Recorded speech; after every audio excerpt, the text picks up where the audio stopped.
Top départ. Bonjour à tous.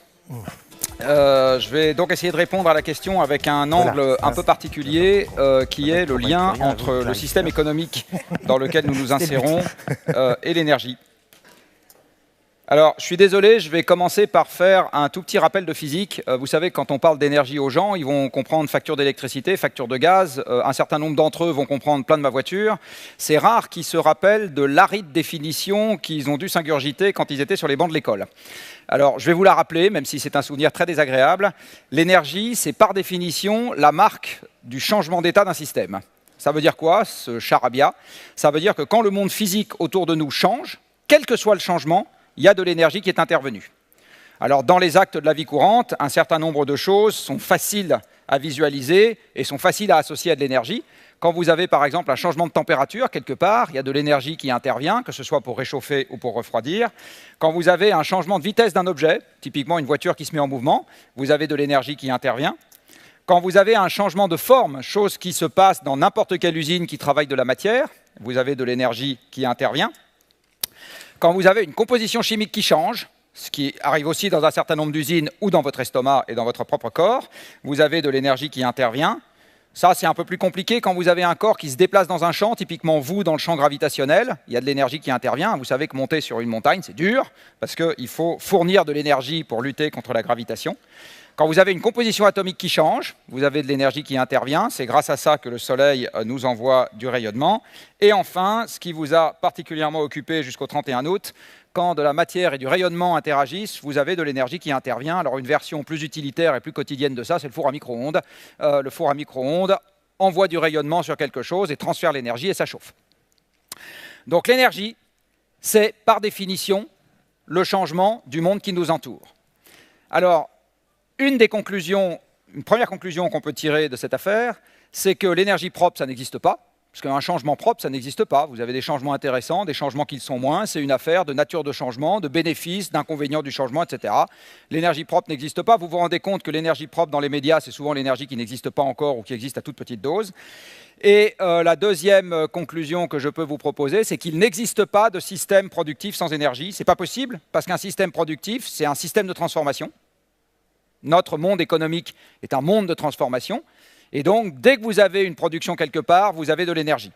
Donc, avant même de dépendre d'un prix, le système économique dépend de l'énergie en volume, dépend de l'existence même de l'énergie. Un petit calcul d'ordre de grandeur. On n'est pas très loin de la Bretagne ici, donc je prends un breton des temps anciens. Un petit calcul d'ordre de grandeur pour vous montrer à quel point aujourd'hui nous sommes devenus des nababs grâce à l'énergie au regard de ce qu'était la condition des hommes des temps, pas si anciens que ça du reste. Alors je prends mon touriste des temps anciens, je lui colle un petit sac à dos, tout ça c'est juste pour que le calcul soit plus facile, et je dis que si mon touriste qui pèse 100 kg avec son sac à dos monte sur une montagne qui fait 2000 mètres de dénivelé, donc tous ceux qui ont fait de la montagne dans la salle apprécieront, 2000 mètres de dénivelé dans la journée, en général vous avez un peu faim à la fin de la journée, et bien en faisant ça, avec ses jambes, avec les bras c'est plus dur, mon touriste des temps anciens aura fourni une énergie mécanique qui est d'un demi-kilowattheure. Alors pour tous ceux d'entre vous qui ont vu le nombre de kilowattheures sur une facture d'électricité ou de gaz, sinon je vous invite à le faire, là, vous faites ce genre d'effort sur une journée, un ridicule demi-kilowattheure. Admettons que je sois intéressé par des gens juste pour le travail mécanique qu'ils sont capables de me fournir. Eh bien, quelqu'un qui fait fonctionner ses jambes toute la journée, un jour sur deux ou un jour sur trois, parce que peu de gens dans la salle sont capables de faire ça tous les jours que Dieu fait, eh bien, je vais obtenir de l'ordre de 100 kWh d'énergie mécanique à la fin de la journée. À la fin de l'année, pardon. Donc, je fais travailler mes jambes très très dur, une année, en poussant sur les jambes, 100 kWh d'énergie. Le même raisonnement vous amène au fait que si j'utilise des bras, et plutôt ceux de Schwarzenegger que les miens, sur une année, là, je ne vais pas récupérer 100 kWh, je vais plutôt en récupérer 10. 10 ridicules kWh. Maintenant, je prends un litre d'essence, dont chacun sait que le prix est scandaleusement élevé, insupportable et qu'il faut le baisser. Eh bien, dans un litre d'essence, vous avez 10 kWh d'énergie quand vous le faites brûler. Et quand vous faites passer ça dans un moteur, qui n'a jamais un rendement de 100%, vous récupérez à l'arrivée 2 à 4 kWh d'énergie mécanique. 2 à 4. Ce qui veut dire que dans un litre d'essence, vous avez la même capacité à transformer l'environnement une fois que c'est passé dans un moteur que dans 10 jours de travail de force de quelqu'un qui utilise ses bras ou 100 jours de travail de force de quelqu'un qui utilise ses bras. 1 litre d'essence, 10 ouvriers qui utilisent leurs jambes une journée, 100 ouvriers qui utilisent leurs bras une journée. Fabuleux, fabuleux. Et ça ne vaut rien. Mon litre d'essence vaut un peu plus d'1 euro. Si je paye mes ouvriers au SMIC, ce que la loi normalement m'oblige à faire, eh bien, je vais payer mon kilowattheure d'énergie mécanique quelques centaines d'euros à quelques milliers d'euros, selon que j'utilise des jambes ou des bras. C'est-à-dire que par la magie des combustibles fossiles, je suis capable de transformer l'environnement pour quelques centaines à quelques milliers de fois moins cher quand j'utilise la machine qui mange du pétrole ou du gaz ou du charbon ou de l'uranium que quand j'utilise des gens. La formidable hausse de la productivité du travail, dont je suis sûr qu'un certain nombre de gens dans cette salle voient ce terme imprimé sur le journal à peu près tous les jours, c'est essentiellement une affaire de mise à disposition de stocks fabuleux d'énergie qui sont gratuits, puisque les combustibles fossiles ont été formés gratuitement au cours de l'évolution des temps, sans que qui que ce soit dans cette salle ne paye le moins de centimes. Ce qui a fait notre pouvoir d'achat et tout le reste, c'est ça. Admettons que je sois un patron pas social du tout. Donc pas M. de Romanet qui vous a parlé. J'ai des esclaves. Alors l'esclave, vous savez, la définition de l'esclave, c'est qu'on ne le paye pas. C'est ça la définition de l'esclave. Cela étant, nous sommes dans une société méchante, donc il faut l'acheter et il faut l'empêcher de mourir. Donc ça vous coûte le fait de le nourrir, de l'empêcher de mourir de froid, de chaud, etc. Eh bien, quand vous faites le calcul, vous vous rendez compte que même ça, ça va vous coûter 10 à 100 fois plus cher que le travail de la machine. Conclusion qui peut vous paraître peut-être un peu cynique, je pense que l'esclavage n'a pas disparu parce que nous sommes devenus bons, je pense que l'esclavage a disparu parce que c'est anti-économique comparé à la machine. Par ailleurs, quand vous voyez la différence de prix entre le travail et l'énergie, vous vous rendez compte que n'importe quelle dépense d'énergie qui remplace n'importe quelle quantité de travail est une bonne affaire. D'où mécanisation, mondialisation, automatisation, etc. Tout ça, c'est de la rationalité économique de base, dans le monde dans lequel nous vivons. L'énergie, grâce encore une fois aux ressources disponibles sur Terre, on en consomme de plus en plus. Alors vous avez sur ce petit graphique la quantité de kilowattheures consommée par personne et par an en moyenne mondiale depuis 1 siècle et demi. Donc 1 siècle et demi, c'est 6 générations, hein, c'est pas beaucoup pour une espèce qui en a connu quelques milliers ou quelques dizaines de milliers. Et vous voyez qu'en 6 générations, on est passé d'à peu près 1500 kilowattheures par personne et par an, en moyenne mondiale, à peu près 20 000. Vous voyez que les énergies s'empilent les unes sur les autres, donc il y a très peu de cannibalisme. Et ces énergies renouvelables qui excitent tant les journalistes français, c'est le petit truc bleu là, que vous avez tout en haut de la courbe. D'accord ? Et retenez cette petite maxime sur les énergies renouvelables, c'est que plus le journal en parle, moins il y en a dans le monde. C'est assez valable. Le charbon est une énergie du présent, pas du tout du passé, parce que ça sert à faire de l'électricité, c'est la première source. C'est la première énergie utilisée pour produire de l'électricité dans le monde. Le pétrole, qui est l'énergie reine des transports par excellence, est venu se rajouter par-dessus, etc. Alors, je vais vous enquiquiner avec un petit chiffre. Pendant 1 siècle, chaque terrien a disposé chaque année d'environ 2% d'énergie en plus que l'année précédente, pendant 1 siècle. Ce qui veut dire que, toute chose égale par ailleurs, chaque terrien était capable de transformer son environnement et donc de produire des fourchettes, des tables, des couteaux, etc. 2% de plus que l'année précédente. Toute chose égale par ailleurs, sans même parler de progrès technique. Chaque année, vous, moi, tout le monde pouvait transformer l'environnement 2% de plus. C'est ça l'augmentation de la productivité du travail, en tout cas c'est un des termes. Depuis les chocs pétroliers, ça s'est considérablement tassé. En fait, les chocs pétroliers ont marqué une rupture de pente extrêmement forte sur l'approvisionnement énergétique par personne.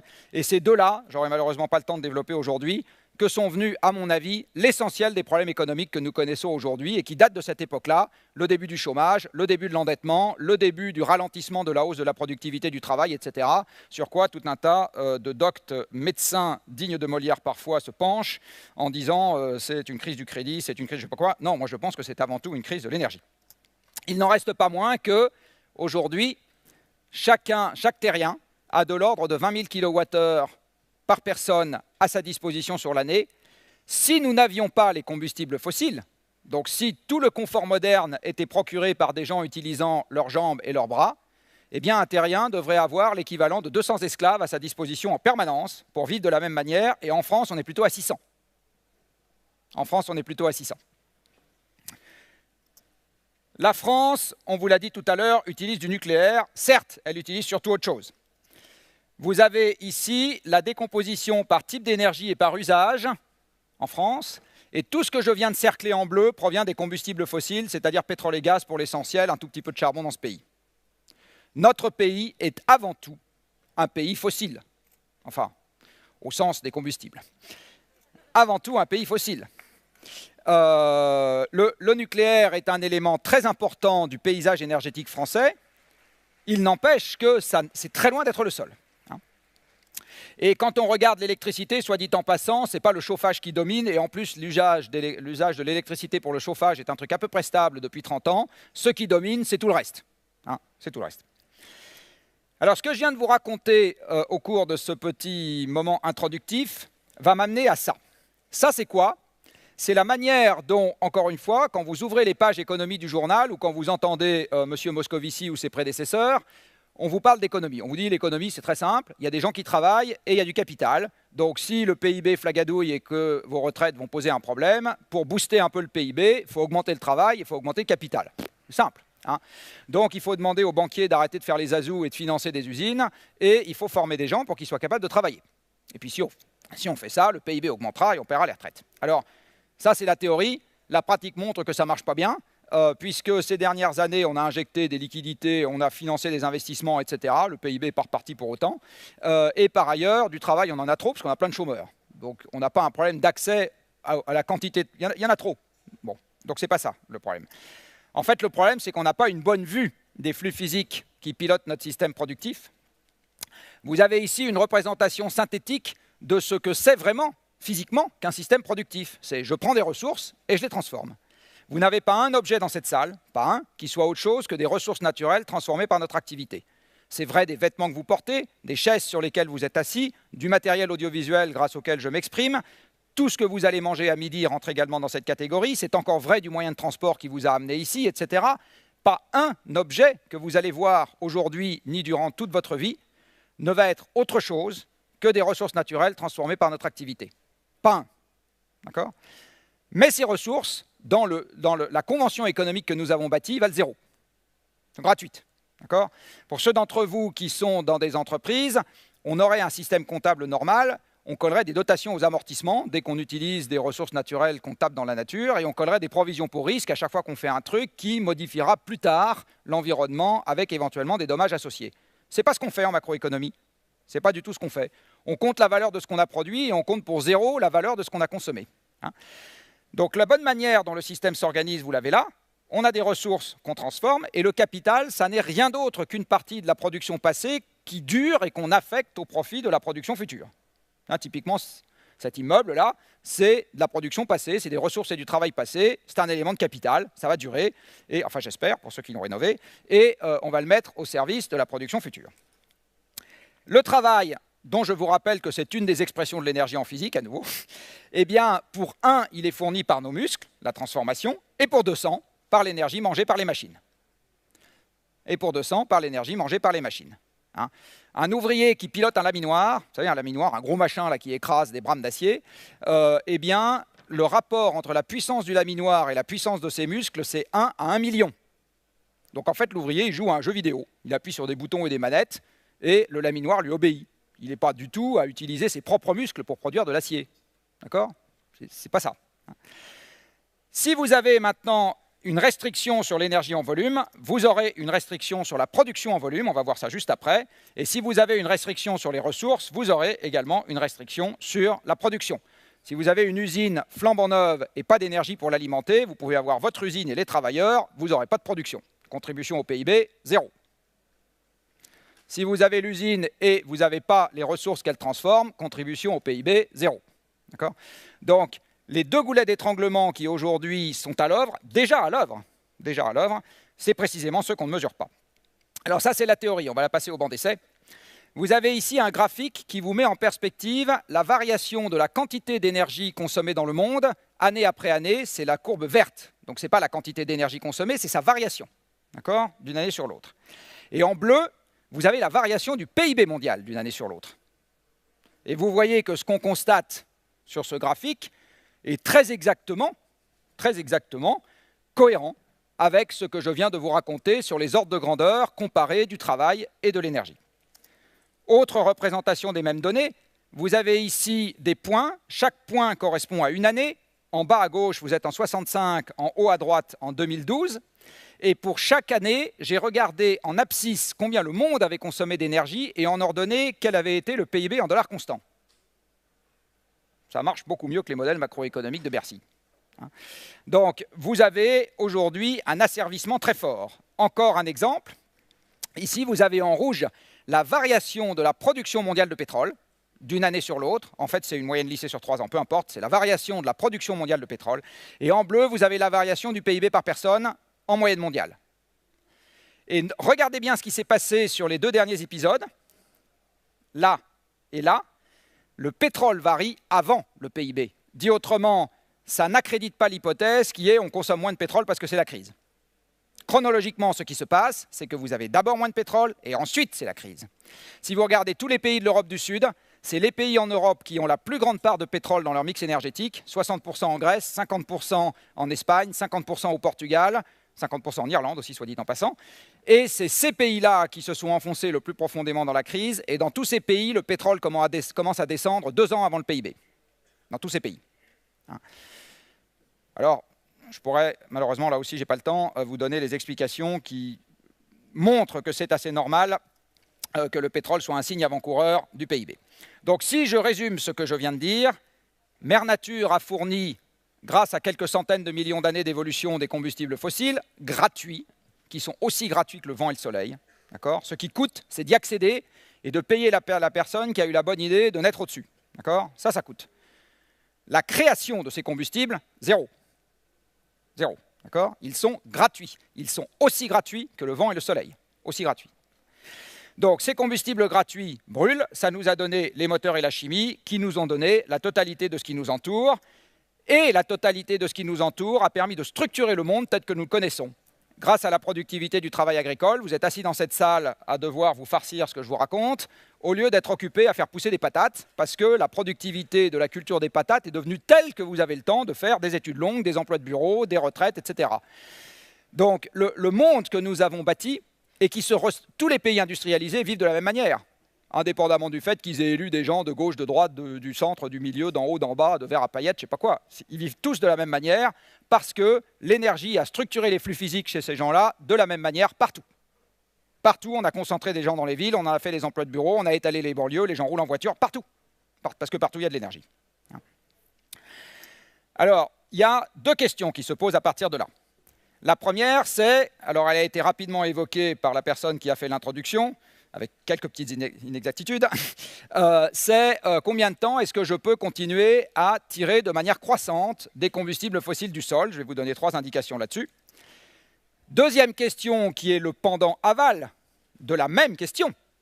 Combien de temps est-ce que je peux rajouter dans l'atmosphère une espèce chimique qui s'appelle le CO2, qui reste, parce qu'elle est chimiquement très stable, donc elle ne s'en va pas vite une fois que qu'elle est dans l'atmosphère, et qui a la particularité d'être opaque aux infrarouges terrestres, et qui engendre donc ce qu'on a coutume d'appeler le changement climatique. C'est la question amont et la question aval d'un même processus qui est celui qui pilote le PIB. Alors, quand je vous dis ça, vous comprenez évidemment que limiter volontairement les émissions de CO2, toutes choses égales par ailleurs, c'est limiter volontairement le pouvoir d'achat, ça pose des problèmes d'implémentation qui ne sont pas simples. Mais c'est bien de ça dont on parle. Alors, la bonne nouvelle, c'est qu'il va diminuer de toute façon, c'est une bonne nouvelle, ce qui va nous éviter des états d'âme. Alors, on va y aller. Donc, la première partie, c'est-à-dire combien de temps est-ce que je peux avoir un flux croissant en provenance du sol. Là encore, il faut revenir à des mathématiques simples. Mon stock de départ, il est donné une fois pour toutes. Il faut 300 millions d'années pour faire du gaz ou du pétrole, enfin entre 50 et 300. Donc, au début de la civilisation industrielle, qui va durer quelques siècles ou quelques milliers d'années, j'ai un stock de départ dans le sol. Là, je ne le connais pas bien, mais ce n'est pas grave. Il est fixé une fois pour toutes. Alors, on va prendre un parallèle. Vous héritez. Vous héritez d'un capital, donc c'est une quantité d'euros qui ne va pas augmenter derrière. C'est une quantité d'euros qui arrive sur votre compte. Eh bien, vous êtes d'accord avec moi que cette quantité d'euros, vous ne pouvez pas chaque jour en dépenser une fraction croissante. Vous ne pouvez pas chaque jour dépenser de plus en plus d'euros indéfiniment à partir de cet héritage, vous et vos descendants, à partir de cet héritage que vous avez reçu. Ce n'est pas possible. Vous ne pouvez même pas dépenser chaque jour la même chose jusqu'à la nuit des temps. Même ça, ce n'est pas possible. En fait, les mathématiques vous imposent, ça se démontre, qu'en pareil cas, vos dépenses vont partir de zéro terminer à zéro et passer par un maximum. C'est exactement pareil pour le pétrole. Les mathématiques imposent que l'extraction de pétrole de terre part de zéro. C'est facile, hein, il y a 3000 ans, on n'en extrayait pas. Un jour, ça sera zéro, au plus tard quand il n'y aura plus d'hommes, et il va y avoir un maximum entre les deux. Et la bonne question, c'est quand, comment, à quel niveau, et est-ce que c'est grave docteur ou est-ce que c'est pas grave docteur? D'accord? C'est ça les bonnes questions. Soit dit en passant, cette loi est valable pour tous les minerais. Tous les minerais, il y a un stock de départ qui est donné une fois pour toutes. On ne refait pas en continu du minerai de cuivre, du minerai de plomb, du minerai de zinc ou du minerai de nickel. Le stock sous terre, il est donné une fois pour toutes. Et donc, il y aura également des courbes en cloche pour les extractions de tous les minerais qui aujourd'hui servent nos activités industrielles. Donc, nous aurons un truc qui va s'appeler le PIC. Voilà, ce n'est pas un truc idéologique fumeux, c'est juste un théorème de maths. Si je regarde le pétrole, voilà d'où nous venons. Voilà où nous allons, et nous sommes ici. Donc vous voyez, le maximum mondial, il était peut-être la semaine dernière, il sera peut-être dans 3 ans, et enfin, bon, bref. En gros, on y est. En tout cas, on y est vraiment au sens de déplacer les systèmes de transport, parce que le pétrole, c'est essentiellement les systèmes de transport, l'urbanisme, les organisations industrielles et les métiers qui vont avec, c'est un truc qui prend plus d'une semaine. Donc que le pic soit il y a 5 ans ou qu'il soit dans 10 ans, le problème se pose exactement de la même manière. Exactement de la même manière. La question à laquelle tout le monde pense en pareil cas, c'est combien ça va valoir, et je vais vous expliquer que c'est une bonne question pour les Français et une question sans importance en ce qui concerne l'économie mondiale. Alors parlons des Français et parlons de l'Europe. Vous avez ici l'approvisionnement pétrolier de l'Europe depuis 1965. Alors tout à l'heure, on nous a dit, enfin la personne qui a fait l'introduction a dit le pic, on nous en parle pour plus tard. J'ai une bonne nouvelle pour vous, pour l'Europe, le pic il est passé. D'accord ? Le voilà. Vous avez en rose la production de la mer du Nord, en vert nos importations, qui aujourd'hui représentent les 3/4. J'ai mis la Norvège là-dedans. L'Europe a perdu 15% de son pétrole depuis 2006. Ce n'est pas parce qu'on est sage, c'est parce qu'il y en a de moins en moins. D'accord ? Et la récession qu'on connaît depuis 2007 est, avec ce que je vous ai dit avant, une conséquence parfaitement logique de ce que nous avons vécu depuis 2006 sur le pétrole. Et j'ai une bonne nouvelle pour vous, donc je vous disais tout à l'heure, ça ne sert à rien de dire qu'on veut que le pouvoir d'achat ne soit pas comprimé par la lutte contre le changement climatique. De toute façon, je pense qu'il va baisser. Pour le gaz, c'est exactement pareil. La proportion n'est pas la même, mais en attendant, le gaz est également à la baisse en Europe. Ce qui veut dire, soit dit en passant, que tous les gens, quelles qu'en soient les justifications qui disent le nucléaire c'est horrible, vaut mieux le remplacer par du gaz qui est vachement bien, pas sûr que ce soit si facile. Voilà quel est le potentiel du gaz dit de schiste en France et en Pologne cumulé. Tout ça est une affaire de chiffres. Hein. Donc c'est un non-débat, le gaz de schiste. Ce n'est pas un débat, c'est un non-débat. Epsilon, ça ne change à peu près rien aux conditions de marché et de volume du gaz en Europe. Et par ailleurs, ça supposerait de faire ça. Personnellement, je pense que la presse s'est focalisée sur 2 sujets qui n'en sont pas. La fracturation, c'est un faux problème. Les poutres de perlimpinpin et le pec-vaisselle qu'on met sous terre, c'est un faux problème. Par contre, ça, c'est un vrai problème. Hein, le vrai problème des gaz non conventionnels, c'est l'occupation en surface. La France, ce n'est pas les États-Unis, on n'est pas un pays désert. Hein. Par ailleurs, il y a des tas d'autres trucs, je n'ai malheureusement pas le temps d'y venir, sur le droit minier, sur les conditions économiques, etc. Moi, je suis un très grand sceptique des gaz de schiste, au sens où je pense que ce n'est pas le sujet. Enfin, nous avons du charbon sur Terre, et le charbon, c'est essentiellement dû aux Chinois pour l'augmentation récente. Cela étant, les Chinois, c'est aussi vous. À chaque fois que vous achetez un truc made in China, vous achetez un truc made in charbon. On va terminer ce petit exposé introductif avec une petite règle de 3 que je vous propose à partir de maintenant, pour voir où est-ce que tout ça pourrait aller plus tard. Alors ma règle de 3 commence par dire que le PIB mondial est égal à lui-même. J'espère que malgré les ventres vides, on sera à peu près d'accord là-dessus. Je multiplie et je divise par l'énergie. Ça veut dire quoi cette histoire? Ça veut dire que je fais apparaître un terme qui s'appelle PIB sur énergie. PIB sur énergie, c'est combien d'euros de valeur ajoutée je crée pour les hommes quand je modifie l'environnement à hauteur de 1 kWh. Je vous ai dit tout à l'heure, 1 kWh, c'est un changement physique de l'environnement. Donc je modifie l'environnement à hauteur de 1 kWh en déplaçant, en tordant, en vissant, en chauffant, en refroidissant, peu importe. Combien d'euros pour les hommes je crée en faisant ça? Plus je crée d'euros en modifiant peu l'environnement, et plus on dit que mon économie est énergétiquement efficace. Et je multiplie par l'énergie. Et je ramène ça aux individus. Donc le PIB par personne, c'est-à-dire vos revenus, parce que par définition, le PIB par personne, c'est vos revenus, salaire et rente agrégée, c'est strictement égal à l'énergie par personne fois l'efficacité énergétique de l'économie. Plus vous avez d'énergie, plus vous gagnez d'argent. C'est très exactement ce que je vous ai raconté tout à l'heure. Alors, l'énergie par personne, je vous l'ai montré tout à l'heure, ça augmente, puis ça arrête d'augmenter.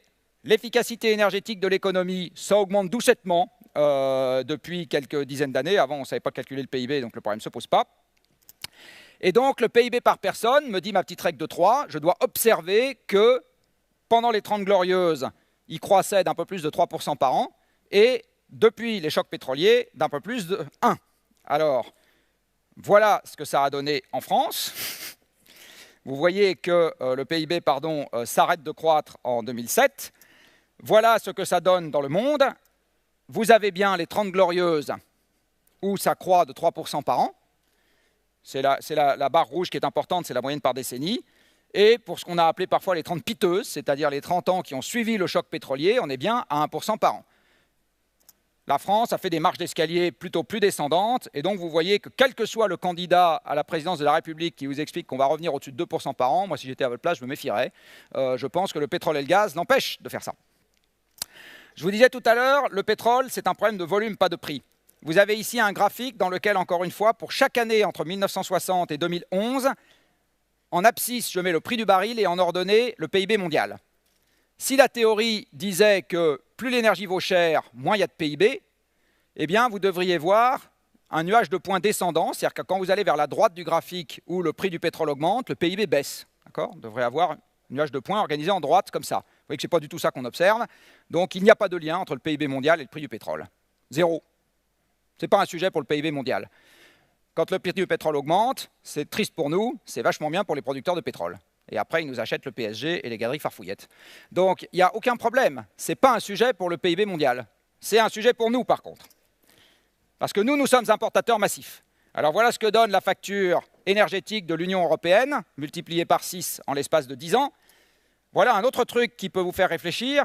Depuis 1993, l'augmentation de ce qu'on appelle la dette souveraine, c'est-à-dire l'endettement de l'État, est à peu près égale à la quantité d'argent qu'on a déboursé sur le même laps de temps pour s'acheter du pétrole et du gaz. D'accord ? Alors nous, on est des branquignols, chacun le sait, on tient mal nos comptes, etc. Donc on va voir des gens sérieux, les Allemands, et vous voyez que c'est très différent chez eux. Donc c'est un problème structurel. Ce que je suis en train d'évoquer est vraiment un problème structurel. 3 mots sur le changement climatique pour finir. Vous savez que chaque médaille a son revers. Toujours une manière de voir les choses sous un œil optimiste. Vous avez ici quelque chose qui ressemble à ce que serait l'Europe s'il n'y avait pas d'hommes. Vous allez me dire, s'il n'y a pas d'hommes et pas de femmes, on s'en fout de savoir à quoi ressemble l'Europe, puisqu'on n'y est pas. Bon. Donc, ça représente les écosystèmes qui seraient là si on n'avait pas défriché pour faire de l'agriculture, occuper l'espace pour faire des routes, des ponts, des villes, etc. Qu'est-ce qu'il y aurait en Europe? Essentiellement de la forêt. Ça veut dire que les conditions de température et surtout de pluviométrie sont suffisamment clémentes pour que nous ayons des forêts, c'est-à-dire des écosystèmes abondants, on va dire. Voilà l'Europe de la dernière ère glaciaire. Il y a 20 000 ans, nous sommes au dernier maximum glaciaire. La Terre est beaucoup plus froide, il y a des mammouths partout, vous savez, ceux à poil laineux. Vous avez une énorme calotte de glace qui est posée sur la Scandinavie. La même chose posée sur le Canada. Cette glace a pris tellement d'eau dans l'océan pour se former que le niveau de l'océan a baissé de 120 mètres. Donc Le Havre n'est pas une cité portuaire. Et on peut aller mettre la pâtée aux Gallois au rugby à pied. Le point bas de la Manche, c'est 115 mètres, donc on peut y aller à pied. Eurotunnel fait faillite, enfin bref. Donc c'est un monde assez différent. Et vous voyez qu'à ce moment-là, il fait froid, donc il fait plus sec. Et l'écosystème installé sur l'Europe, c'est essentiellement un écosystème de type nord-sibérien. C'est de la steppe et de la toundra, c'est sec, c'est froid, c'est pas agréable et il ne pousse pas grand-chose. Eh bien, la différence de température planétaire entre ces deux paysages, c'est 5 degrés. Donc quand la Terre est sortie de la dernière ère glaciaire pour venir dans l'ère que nous connaissons, la planète s'est réchauffée de 5, pas 50, 5 degrés en quelques milliers d'années. Regardez le résultat que ça a produit. Alors celui-là s'est produit à notre avantage, et puis il s'est produit sur un monde où on était 5 millions de bons hommes, nomades, 20 ans d'espérance de vie à la naissance, et n'ayant pas de carte à la CGT. Donc ce problème-là, d'accord, pas un sujet. Le même genre de transition s'appliquant en un siècle ou deux à 7 milliards de bipèdes sédentaires. Vous avez vos infrastructures, vos écoles, vos habitudes, vos champs, etc. Vous n'allez pas partir avec ça sur le dos pour aller vous installer chez le voisin qui en plus ne sera pas d'accord. Il est évident que ce genre de transition dans un monde de 7 milliards d'hommes sédentaires se terminera par tout sauf la joie et la bonne humeur. Ça sera un monde violent et chaotique. Violent et chaotique. Donc quand le GIEC, qui va publier son 5e rapport d'évaluation dans très exactement 3 jours, va vous dire on risque quelques degrés, en gros, moi je vous le traduis avec le langage de tous les jours, on risque la guerre. Voilà ce qu'on risque. Mais pas avec les gens du Bangladesh ou les... Non, avec nos voisins, entre nous-mêmes. Parce que la compétition pour les ressources deviendra trop forte pour que la démocratie y résiste. Enfin, je vais terminer avec un plat de spaghettis. Certains d'entre vous dans cette salle sont dans des entreprises. Alors je vais vous montrer que le problème que je viens d'évoquer peut s'inviter par des tas de portes et fenêtres et qu'on n'est pas en train de parler d'un problème qui se traite en silo, page 3 du journal, à côté des problèmes sérieux qu'on traite quand on a le temps, hein, mais de quelque chose qui s'invite absolument partout dans la vie des entreprises. Il va y avoir, je vous l'ai dit, des tensions sur l'approvisionnement fossile. Alors, comme l'énergie est une commodité vendue sur des marchés, quand vous avez une tension, le prix devient volatile et de temps en temps, vous avez des chocs. Ce qu'on constate en ce moment absolument partout. Hein. À ce moment, l'énergie devient plus chère et vous avez de l'inflation induite partout, puisqu'il y a de l'énergie partout. Par des effets d'asservissement sur les marchés, vous avez également des tas de matières premières qui deviennent plus chères, les céréales, l'or, etc. Crac, re-impact sur les coûts. Mais comme vous n'avez pas assez d'énergie, c'est ça qui a provoqué la hausse de prix, par ailleurs, vous avez une récession. Et à ce moment, la récession vous impacte vos recettes. Alors, ce que je suis en train de vous faire là, vous pouvez le faire sur l'État, sur une collectivité locale ou sur votre propre budget. Enfin, je veux dire, c'est toujours le même raisonnement. Hein. Le changement climatique à l'œuvre, de temps en temps, nous prive de ressources. Typiquement, les grandes canicules qu'on a maintenant à répétition font des pressions très fortes sur les ressources agricoles. Celle de 2010 a provoqué, pour partie, le bazar du printemps arabe début 2011. Hein, les pays, la Tunisie et l'Égypte sont de très gros importateurs de céréales. Et à ce moment, vous avez également un impact sur les coûts, sur le chiffre d'affaires.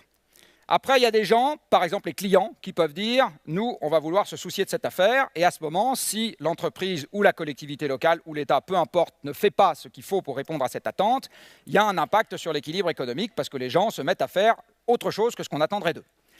L'État peut réglementer, réguler, etc. À ce moment, il y a des impacts, c'est même son rôle, je vous rappelle à l'État de faire des règles du jeu. Les banquiers peuvent se mettre de la partie. Ils peuvent se dire, toi mon coco, tu vas investir dans un truc qui est trop dépendant du pétrole, directement ou indirectement, donc je te prête à 3 ans, à 25%, et si tu ne me rembourses pas, je t'envoie la mafia. Hein. Donc il va y avoir, ça commence à venir, ce genre de raisonnement. Hein.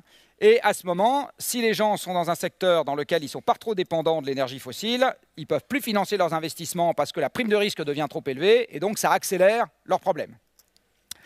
Enfin, il peut y avoir un sujet de gens qui ont besoin, qui sont qualifiés pour s'en occuper, et s'ils ne sont pas là parce que recrutés suffisamment à l'avance, au moment où le problème n'est pas encore crucial, le jour où le problème devient un peu plus crucial, ben, les gens pour gérer le problème ne sont pas là, et à ce moment, vous avez une pression supplémentaire. Et enfin, vous avez au milieu de tout ça, ça aurait mérité un débat à lui tout seul, les ONG, dont le métier est de secouer le cocotier, quoi qu'il en tombe du reste, hein, parce que leur métier est de secouer, pas trop de sélectionner les noix de coco, et qui ont pour vocation de mettre de l'agitation dans tout ce tableau. Voilà, j'ai dépassé de 2 minutes, je suis absolument désolé pour les organisateurs.